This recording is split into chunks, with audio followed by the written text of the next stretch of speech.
Olá pessoal, tudo bem? Bom, na nossa aula de hoje eu vou trabalhar com vocês um tema que, para mim, é de extrema relevância não só do ponto de vista prático, como do ponto de vista teórico. O tema é processos estruturais, ou como querem alguns, medidas estruturantes.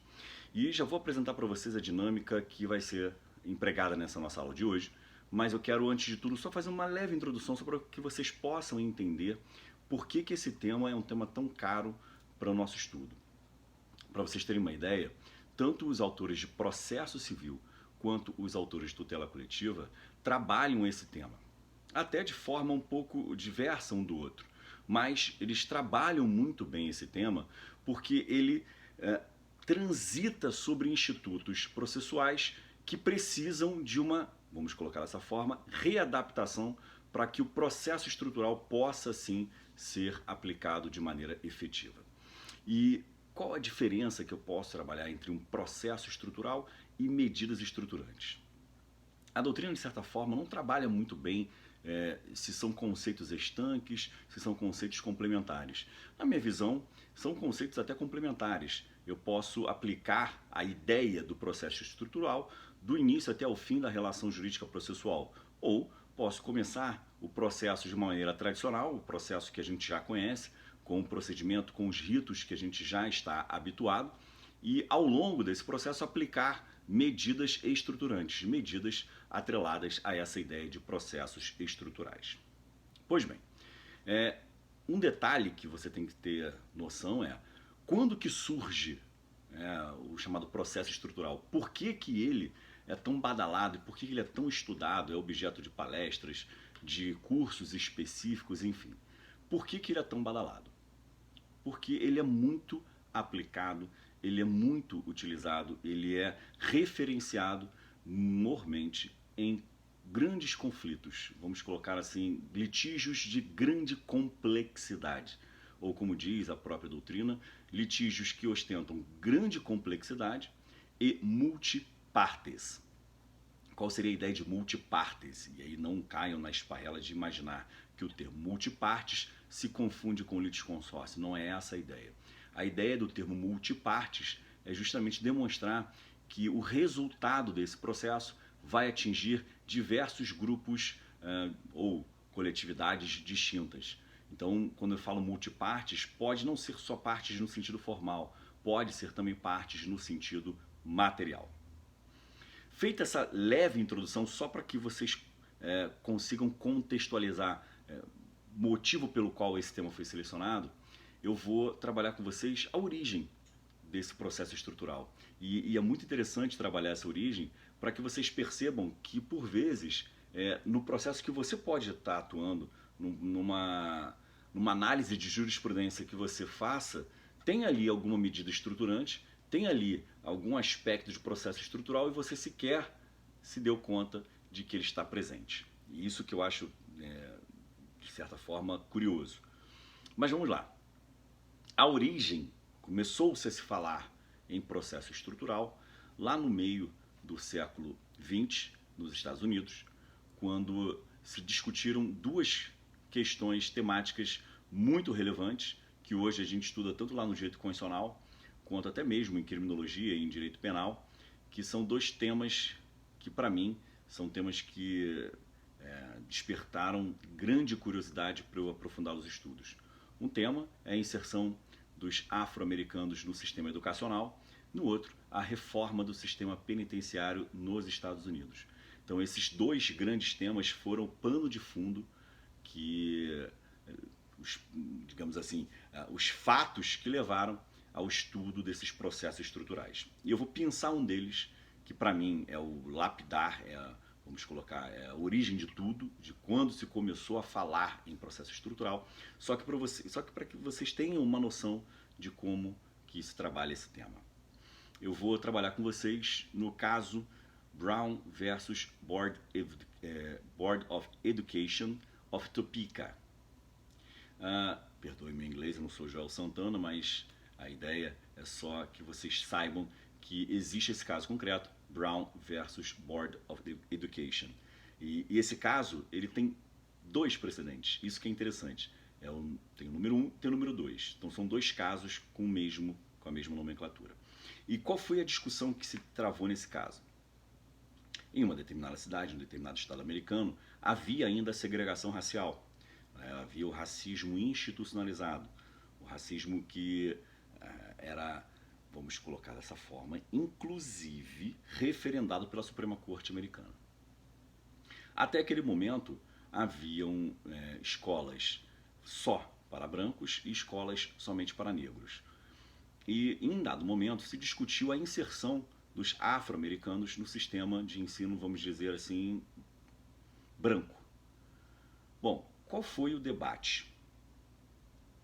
O primeiro debate é se aquela doutrina do separate but equal do direito norte-americano, do direito constitucional norte-americano, permaneceria, aquela doutrina dos separados porém iguais, se ela permaneceria, ou se essa doutrina seria abandonada. Esse é um ponto do direito constitucional, que não nos interessa aqui como premissa, porque a nossa ideia aqui é trabalhar a parte processual, a parte procedimental, para que vocês entendam.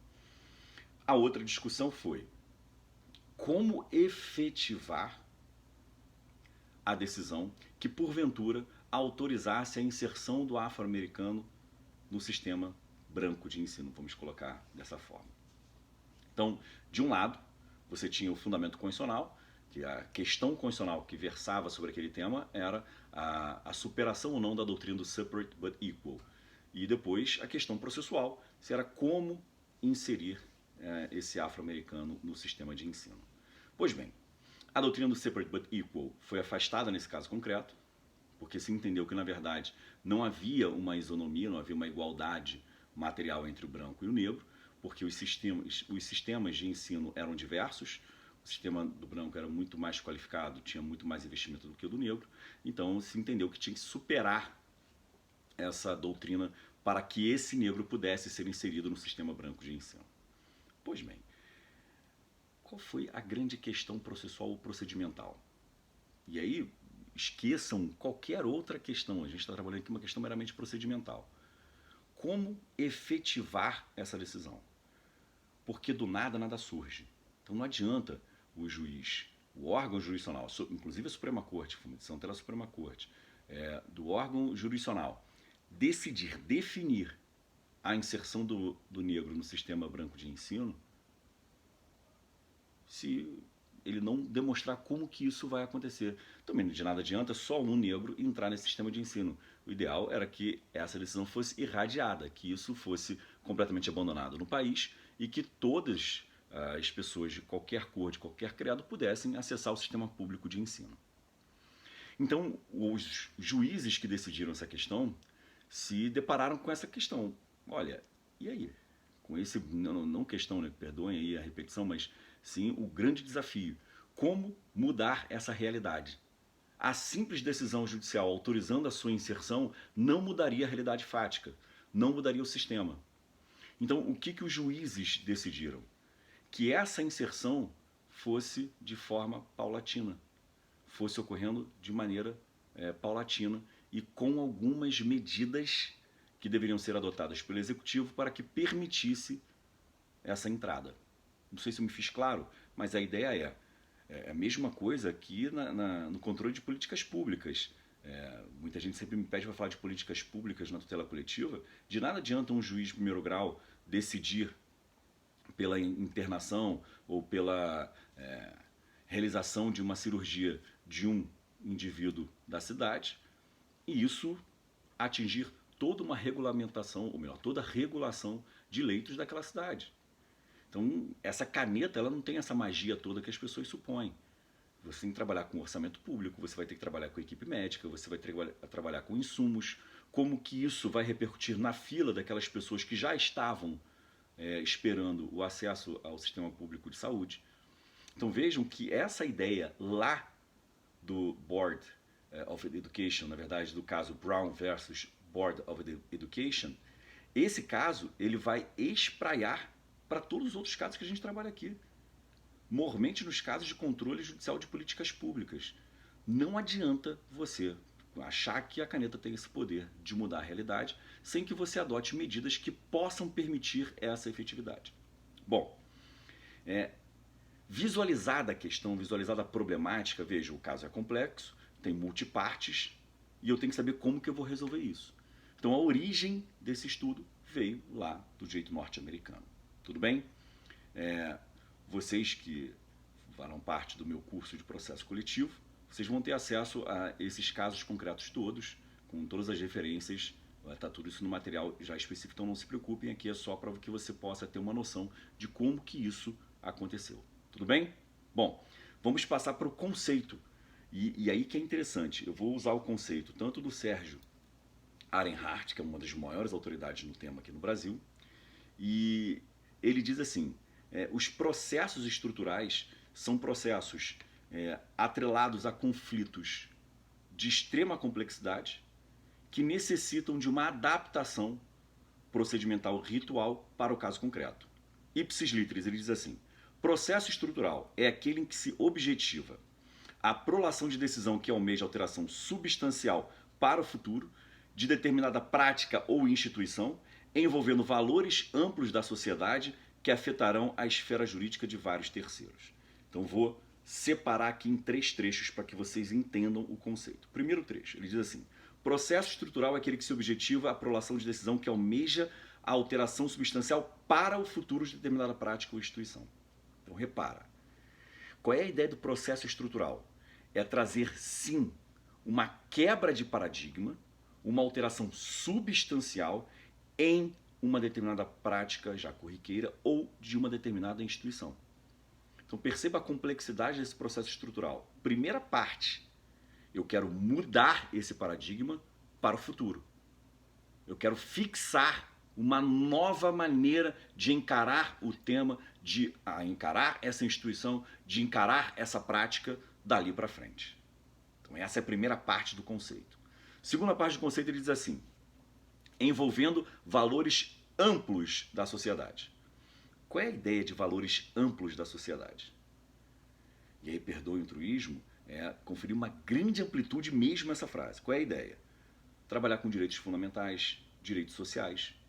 Então, toda essa ideia, toda essa gama que circunda os direitos sociais, que circunda os direitos fundamentais, elas podem servir como pano de fundo, podem servir como base, sim, para o chamado processo estrutural. Então, quando você trabalhar regulação da saúde, quando você trabalhar política pública do sistema penitenciário, sistema educacional, sistema protetivo das pessoas em situação de vulnerabilidade, e aí quando eu falo vulnerabilidade, é qualquer tipo de vulnerabilidade, normalmente vulnerabilidade social das minorias e por aí vai. Então, quando se fala em valores amplos, abrange todo esse espectro. Saneamento básico, saúde pública, educação pública, proteção dos vulneráveis e por aí vai. Fechou? Então essa é a segunda parte do conceito. Terceira parte do conceito, percebam só, que afetarão a esfera jurídica de vários terceiros. Vejam que a preocupação dele, ao fixar esse conceito, não é uma preocupação meramente formal.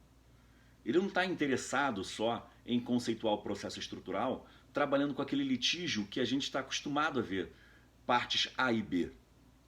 Caio Tício, aquelas figuras que já são tradicionais, que a gente sempre estuda. A ideia do processo estrutural não é trabalhar com esse litígio simples, em que há uma figura A e uma figura B, mas sim trabalhar com uma ideia de um litígio multipartes, ou seja, um litígio que atinja diversos segmentos da sociedade.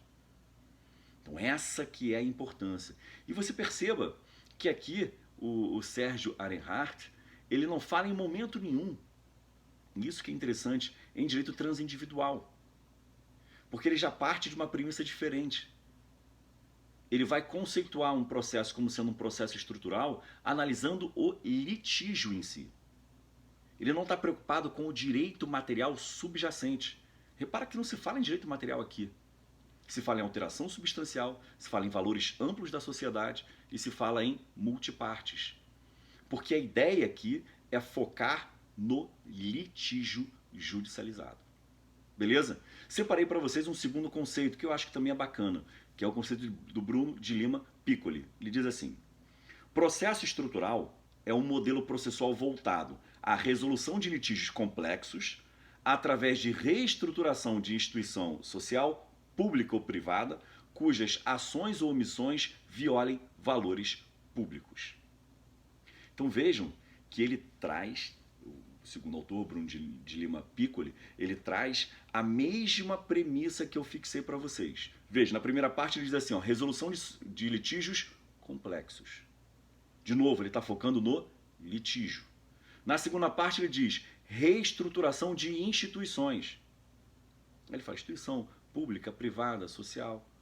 Então ele já está falando de reestruturação, ou seja, eu quero trabalhar com uma decisão que possa gerar uma nova dinâmica. Eu quero reestruturar alguma coisa, quero mudar, quero trazer uma mudança de paradigma. E que isso valha para o futuro. Mas de nada adianta eu mudar na caneta, mudar ali no papel. Eu vou ter que adotar medidas que possam gerar essa mudança no futuro. E isso que eu quero que vocês foquem. Sempre uma mudança para o futuro. Ah, professor, então quer dizer que a decisão não possa ser eficácia retroativa? Não, não é essa a ideia que eu quero passar.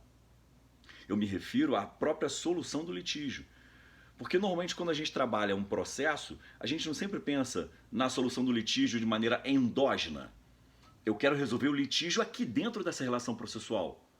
Não, a ideia do processo estrutural é resolver não só esse aspecto endógeno, ou seja, interno desse processo, como também um aspecto exógeno. Eu quero mudar a realidade, mudar a parte externa, fixar um novo paradigma. E a parte final, ele foi muito feliz na colocação dele, ele diz assim, ó, cujas ações ou omissões violem valores públicos. É aquela ideia que o Sérgio da Cruz Arenhardt já fala. Ou seja, valores amplos da sociedade. São os valores mais caros da sociedade, ou seja, direitos sociais e direitos fundamentais. Tudo bem? Então, ó, já mostrei a importância do tema para vocês, já trabalhei a origem lá no direito norte-americano e trouxe 2 conceitos doutrinários que são bem importantes para que vocês possam absorver. Vamos agora à terceira, melhor, na verdade, a quarta etapa da nossa aula, que eu separei aqui para vocês com o seguinte título: procedimento ou rito no processo estrutural. E eu vou fazer uma pergunta, eu quero que vocês avaliem o mérito dessa pergunta.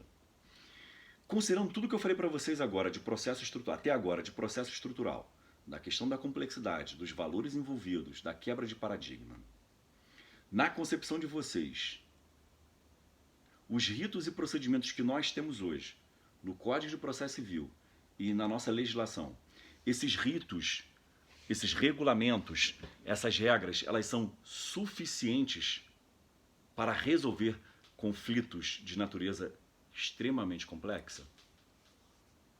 A pergunta é praticamente retórica, né? A resposta é óbvia. Claro que não. Porque se eu me ativer às regras e os regulamentos que hoje existem, eu não vou conseguir resolver litígios de grande complexidade. Eu vou conseguir resolver litígios simples. Litígios que não demandem grandes desafios, não só intelectuais, mas desafios de grande amplitude e grande envergadura.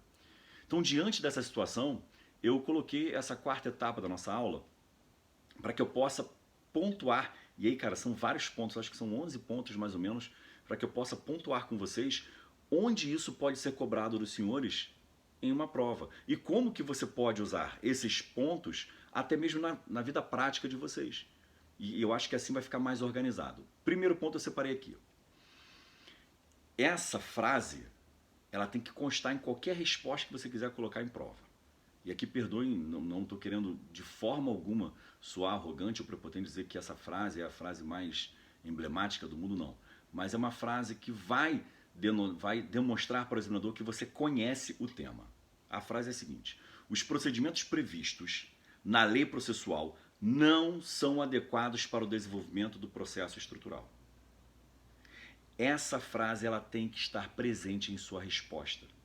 Você tem que reconhecer, repito, que as regras, os procedimentos e os ritos que hoje existem em nosso sistema jurídico não são suficientes para a aplicação de um processo estrutural ou estruturante, como queiram. Tudo bem? Segundo item.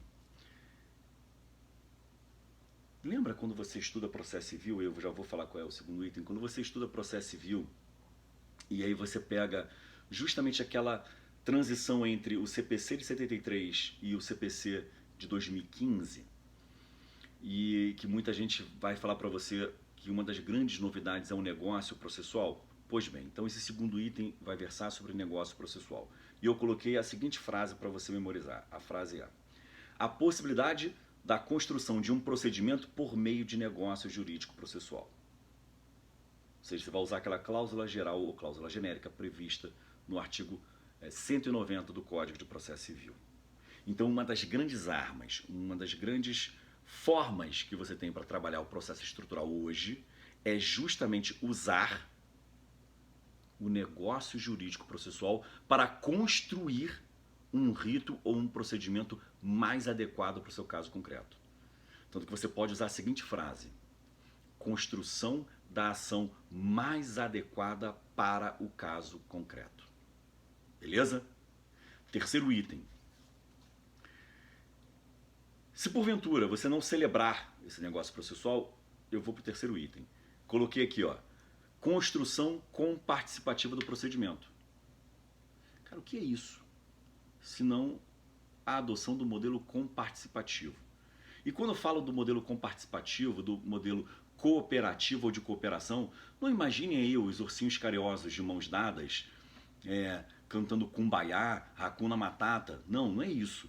A ideia do modelo comparticipativo, cooperativo ou de comparticipação é a construção do modelo processual por meio da atuação conjunta de todos os sujeitos do processo. Pessoal, mas como assim? Eu vou cooperar com a parte ré? Sim, porque se você cooperar com a parte ré, vocês podem formar justamente um modelo mais adequado para as próprias aspirações suas. Tudo bem? Então aqui a gente fica nesse primeiro bloco. Vamos para o próximo bloco.